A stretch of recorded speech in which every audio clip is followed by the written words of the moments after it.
Welcome to the Productivity Lovers podcast. What's up, everybody? Welcome to the Productivity Lovers podcast, the podcast about how to become more productive in your work and home environment.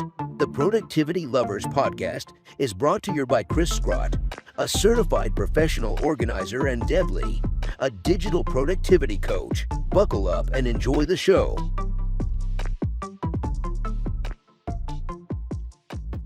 Hi, everybody. Welcome to another Productivity Lovers podcast. I'm CRIS.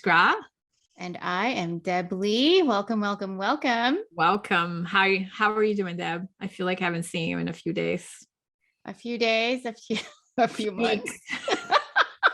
A few months in person, a few months, but yeah, a few weeks. I traveled since the last time we talked. I am now back. Yeah. And trying to catch up. But how was traveling? You know, it was really fine. It wasn't any different than I recall.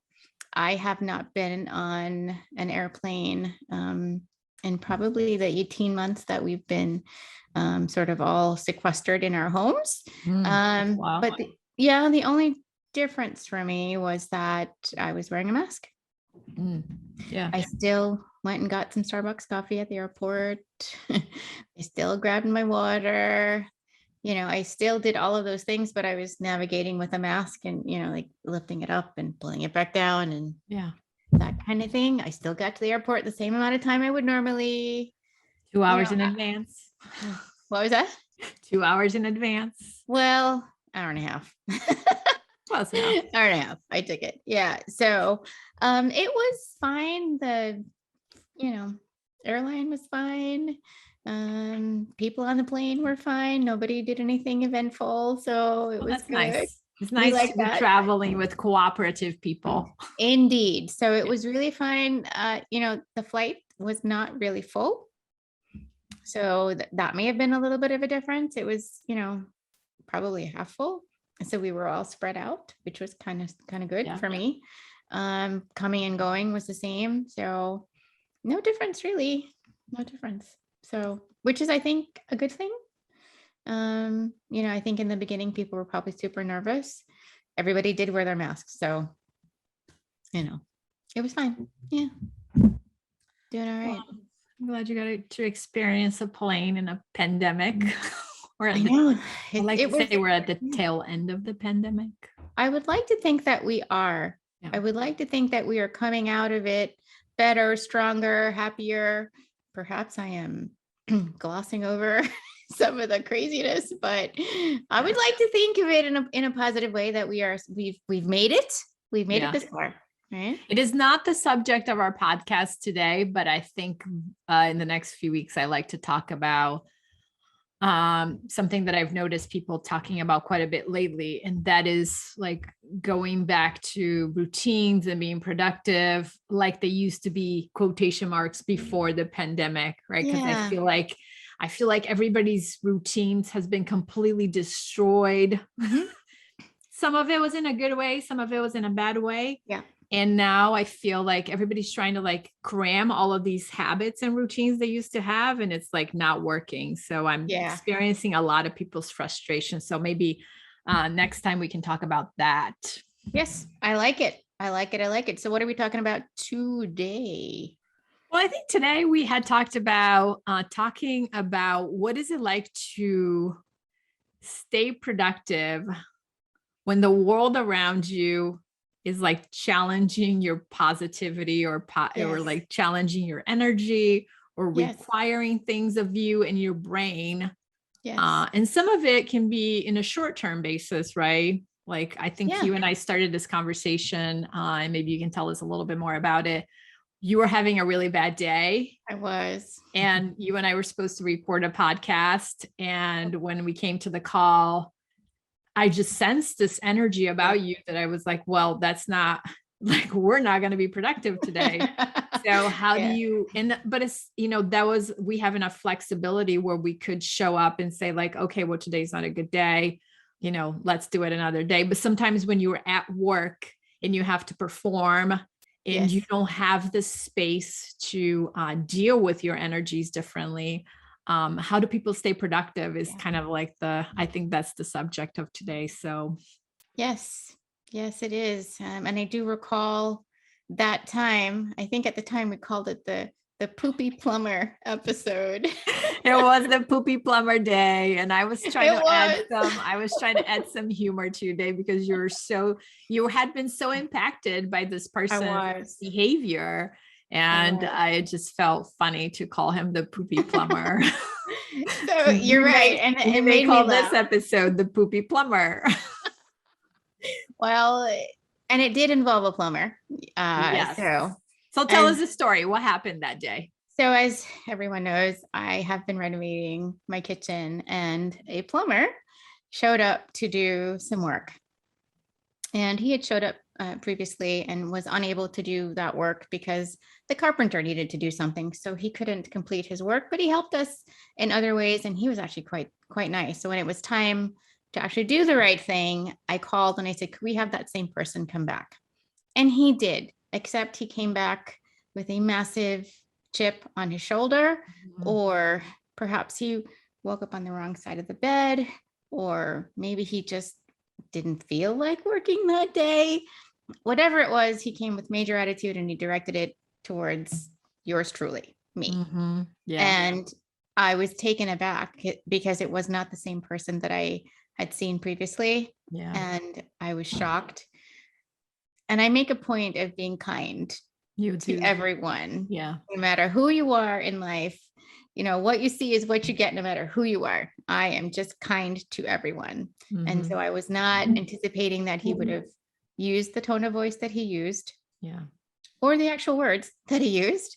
Yeah. And I was really angry and I was upset to the point where, when you get really upset that you start crying, that was me.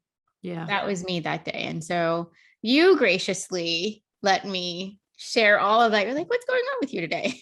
Yeah. And it all just came pouring out. And so we did call him the Poopy Plumber because he was kind of being a little bit poopy, right? Yeah. He was poopy to you. He was. But as a result of that, we didn't record that day. We had a good conversation and I needed that conversation, but we didn't do the thing that we had on the to-do list, which was to record an episode. Yeah. We spent a couple of hours talking about how this one interaction with the person had been so impactful to you that day. And it felt like a good way of using our time, right? Because you were just so, you had been like, you were emotionally distraught from this interaction really with him. Yeah, you were emotionally distraught from your interaction with him. And but I think it was much more than just him. I think, as I look back and I watched the episode again recently, because I wasn't sure if maybe I wanted to share it publicly. And I'm like, let me check it. Let me see. And I think there was just so you're listening, we did record that whole conversation. We just did. the two of us. Yeah. Right. That's what she's talking about. Yeah. Correct. So I watched it and I recognized that, there's a certain level of stress that one feels when one is embarking on any project, especially a renovation where things are in upheaval. They were stable, then they become, they get out of place. Things go kind of haywire. Things don't look the same. Nothing is in the same spot that they normally are. And so I recognized that a lot of that probably was what I was feeling. Yeah. And so his demeanor, his language, his tone of voice, just his whole affect was another layer of that. And that probably was the straw that broke the camel's back. Now, mind you, I didn't get angry with him. I sort of kept the reins, right? I stayed in control. You kept it professional. I kept it professional, but I didn't accomplish what I set out to accomplish. And it made me think, well, there are going to be times when you don't have a choice, whether you work for someone else or you're your own boss, so to speak. You have things to do. And whether your emotions are high because you're happy or low or high, I guess, because you're not feeling great, because you're angry or sad, things still need to happen. Yeah. You know what I mean? So how do we navigate that? How do we get through it?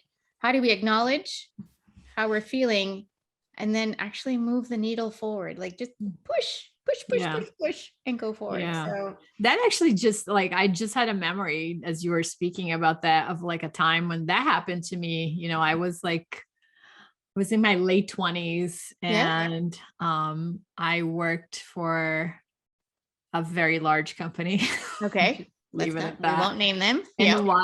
And while working for that company, I had applied for like the next position, right? That was like it was like the next thing I should have gone into. Yeah. And they did not give me that job. And Ooh. so as a curious person, I went into my manager's office and I said, I'm just really curious. Like, why Yeah. would you give that job to the person that got hired? Yeah. She did not have any experience. She was like brand new out of college. And my manager was actually very kind to me. And she Okay. just said, we gave her the job because she had a college degree. And at the time I had only a half college degree. And I remember just like the anger and the sadness and the pain Yeah. and the like frustration that just came over me. And I politely thanked her and then I Okay. left her office. And then it was like, I didn't even go back to my desk. Wow.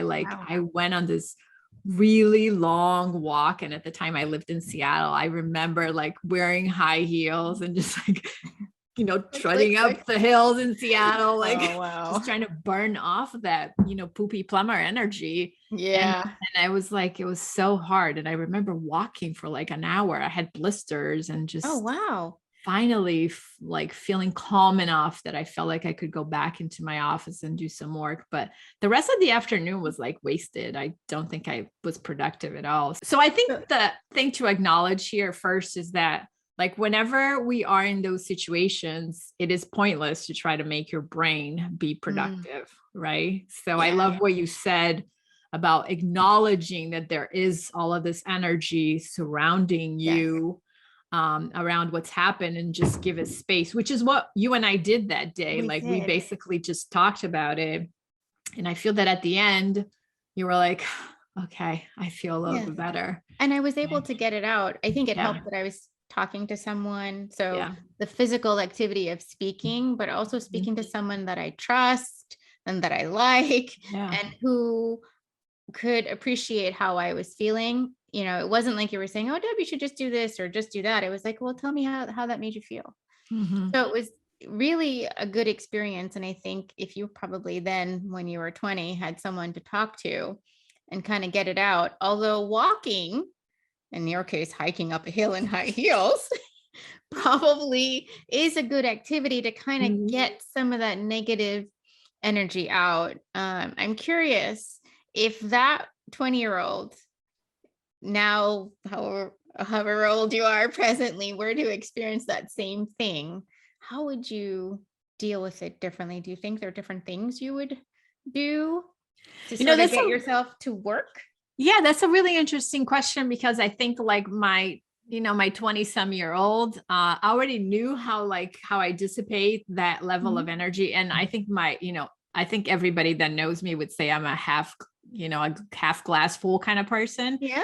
So like I tend to like live on the positive end of things and try to look at the bright side and try to understand how I can learn and so I think body movement is the best way for me to dissipate these things when things don't go. I am a planner. However, I'm not extreme, right? I feel like I have enough space in myself to accommodate for like changes when they need to. Like I plan my productive day regularly, but when things get thrown off, like I remember when I first started a business, like I would get so angry when things didn't go as I planned. I would feel like my whole day was like wasted and it was just this big emotion about it. And now I'm like, oh, okay, let's readjust and change and let's just go with the flow. Yeah. But body movement has always been a big way for me to like deal with my, with when things change unexpectedly, to deal with emotions. At one point, I used to run to like cope with anxiety, right? Because it just felt to me, it always feels to me like expanding energy in my body helps me recenter myself. And you and I have in the past talked about like meditation and how does that impact productivity? You meditate quite a bit. I do. I feel like I fell off the meditation wagon when the pandemic started. And, you know, maybe next, when we talk about like routines that have been completely, you know, decimated and haven't been able to get back to it, my meditation is one of them. And you and I have already talked about strategies, and I just can't seem to like find a good groove for it. But movement of the body to me seems to be a really good way for me to dissipate that energy and then recenter myself, so then I can go back to work and do some of my work. So what other tips do you have besides like talking and maybe walking that you think would be useful for people? Definitely talking and walking, because I did that the day that I interacted with the Poopy Plumber. So yes. I also tried to find other people who had the energy I was looking for. So the carpenters were here, and so was the electrician. And the carpenters and the electrician had come with a very different vibe. They had completely different vibes that day. And so I found myself talking to them more.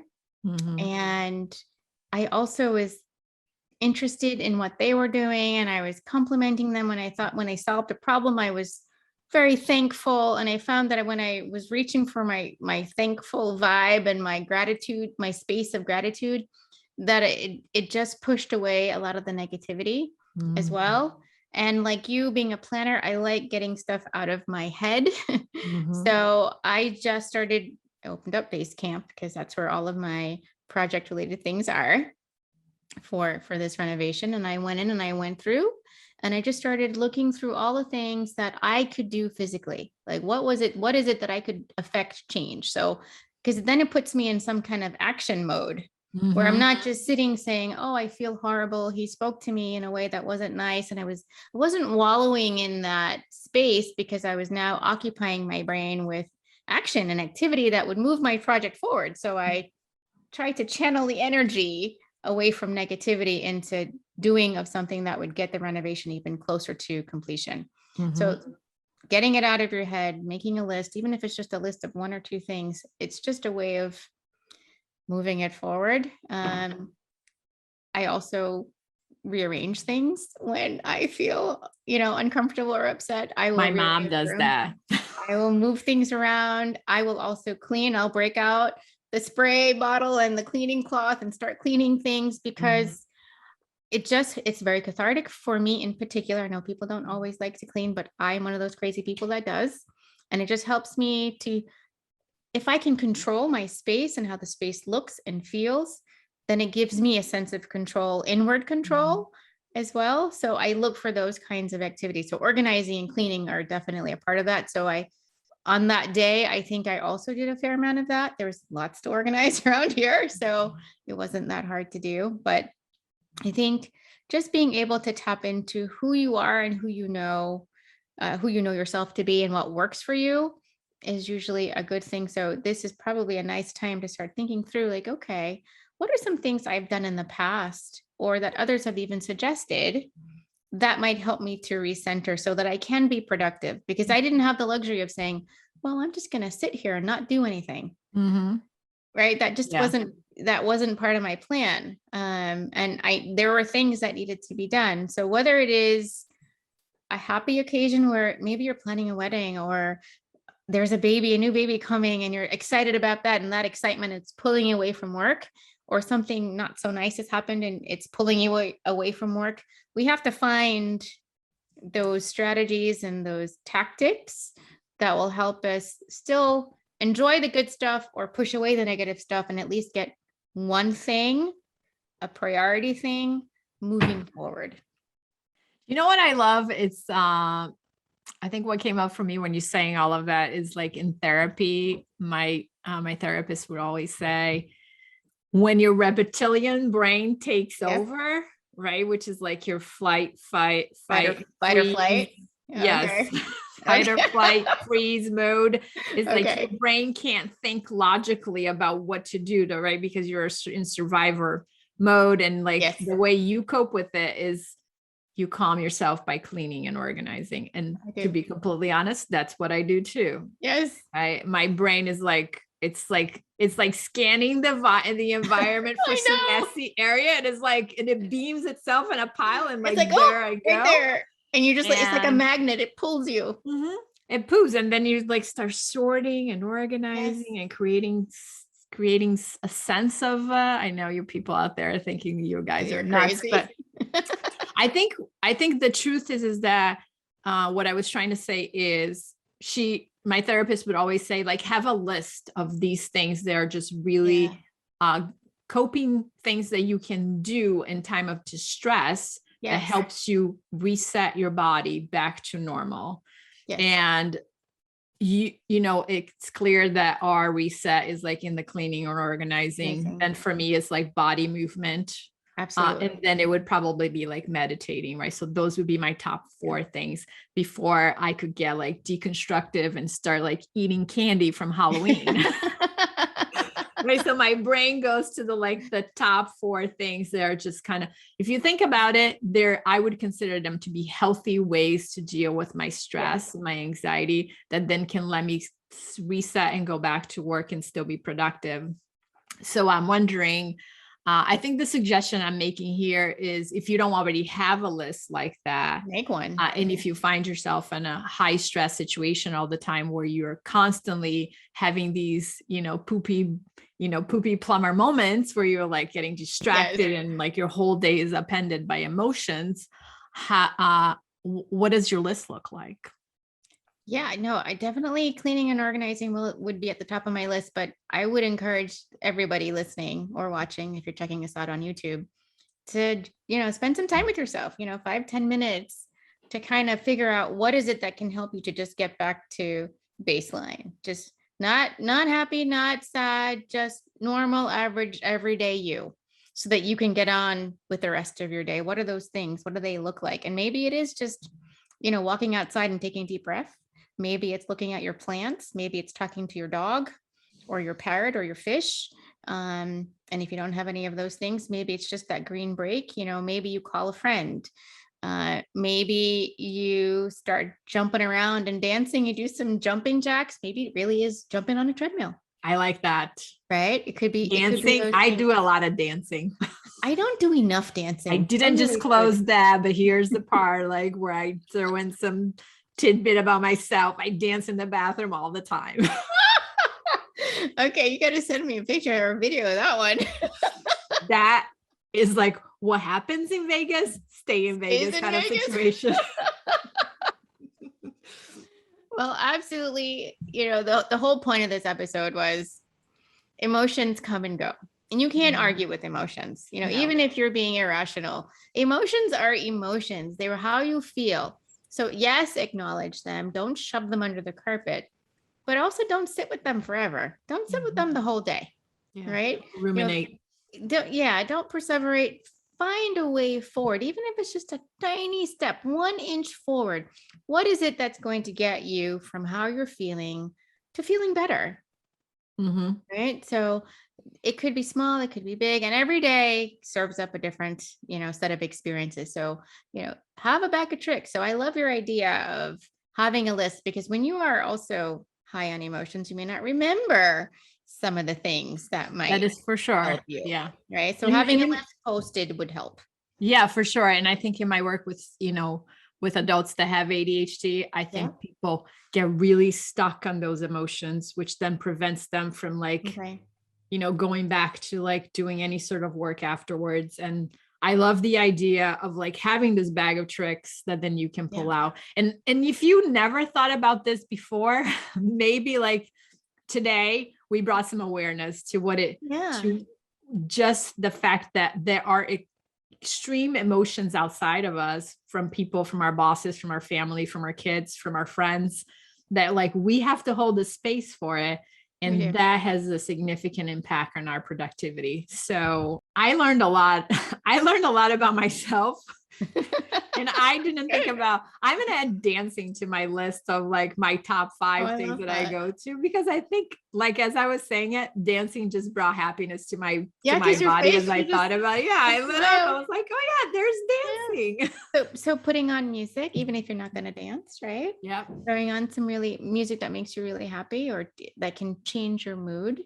I do want to say another shout out or say yes to meditating, Mhm. and sort of getting yourself back to baseline. So, and you can make a cocktail of these things, right? Mix and match them, do them in a sequence or do them randomly, but really have that set of tools that you can rely on so that no matter what emotion you're feeling, you can still be yourself, be authentic, and be productive.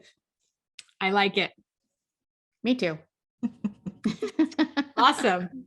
I think we're moving on. We are. And when we started a podcast, we asked people to submit questions, and Yeah. we are sorry, we totally forgot about that. And you guys, so sorry. Until recently, we were just like, didn't people submit questions? They So did. we're going to answer one of them today. Yes, we are. And so I have my little prop. So you can't see this unless you're watching the YouTube video, but I've got a little magic wand here. It's purple with lots of sparkles. And the question came from Edie. And her question is, can you magically make me more productive? So we brought out the magic wand because we want to be able to help Edie do that. Yes. Right? Yes. Well, Edie, thank you so much for sending your question. And we know that you don't mean magically in the real sense of magic, but I think what came up for me when I heard that question, Deb, is that to me, like whenever anything feels overwhelming, I think it's too big. Yes. Like whenever I see a project and I think like, oh, I can't do this, it's because it's too big, right? And then I think like, how can I break this down into parts? And then I look at that one of the parts, however many parts it has. And then I was like, okay, can I tackle this project? And then if I think it's like, oh, it's too big, it's because it's too big, right? Then I keep breaking things down into smaller tasks until I find a way that I can actually accomplish that task. So the thing about being magically productive, I think it's multiple components for me. One is finding the right time and the right energy, right? I think we have in the past talked about chronotypes and body clocks and being productive and figuring out when are you supposed to be more productive. And I think it's really important to understand that, because we no longer live in a time when like people are productive from 9 to 5. That is like a thing of the past, even before the pandemic. And then 2 is like, if you're not being productive, are the things on your list too big? Like, can you break them down further and break them down into manageable projects? So then you can feel a little bit more productive. So that's my take on the magic wand question. Well, I think I'm going to tie it back to what we've been talking about, where it's that motivation to do things when you don't have it. Because so earlier we talked about not having the motivation because you're high on some kind of energy, whether it's, really happy or not so happy. And sometimes the motivation is not there and you don't feel like you can get things done. So I like just saying, hey, much like you breaking your task down into smaller parts, I would say just grab a timer, set it for 5 minutes and do whatever you can do in those 5 minutes. Go. Just do it in 5 minutes. When the timer goes off, stop. And if you still have motivation then, and you want to do more, set it again for another 5 minutes and go again. And when it goes off, reassess. How do I feel? Do I feel like I have another 5 minutes in me? I mean, if you can do 3 rounds of 5 minutes, you've done 15 minutes. That's crazy. Right? Can you believe that? 15 minutes. And those 15 minutes, so if you did 15 minutes every week, and then you add those weeks up, you come up with a good number of minutes of you taking action. So sometimes the magic wand is not so much a magic wand. It's just a simple tool or a strategy to sort of persuade yourself that, number one, you are a productive person. So you might start with today I'm going to be very productive. And maybe you say that out loud. Maybe you find an affirmation that says, you know what? I am going to do it today. I'm going to work on my top 3 priorities today, or my top 1 thing today. And I'm going to do it in 10 minutes. I'm going to do it at 9 a.m. with my coffee in hand after I've taken my walk, done my meditation or my yoga, and I'm going to attack it that way. So I think sometimes the affirmation and then giving yourself permission to just do 5 minutes. Just don't try to be a perfectionist, just 5 minutes. Trust me, I know about being a perfectionist. I am a recovering perfectionist. I know about that. Yeah. So yes, just a couple minutes can get the momentum moving in the right direction. So there you go, Edie. Boop. Edie, thank you so much for asking the questions. Everybody else, thank you so much for, listening to another podcast. If you do have a question, Yes. Where do they go, Deb? If they have a question, they can find us everywhere on social media, but they should probably go to our Facebook page, because there, pinned to the top of the page, is a link to a Google survey where you can submit your question. You can submit it multiple times, by the way. So if you have more than one question, have at it. Feel free. Awesome. We look forward to answering your questions, and we look forward to another podcast. It was nice seeing you, Deb. As always, I love seeing you. I love seeing you. Bye-bye. Bye, everybody. Thanks for listening to this episode of the Productivity Lovers podcast. We hope you enjoyed it. Please be sure to subscribe so that you get notified when we upload a new productivity podcast. For more tips and notes from the show, check us out at productivitylovers.com. Talk to you soon.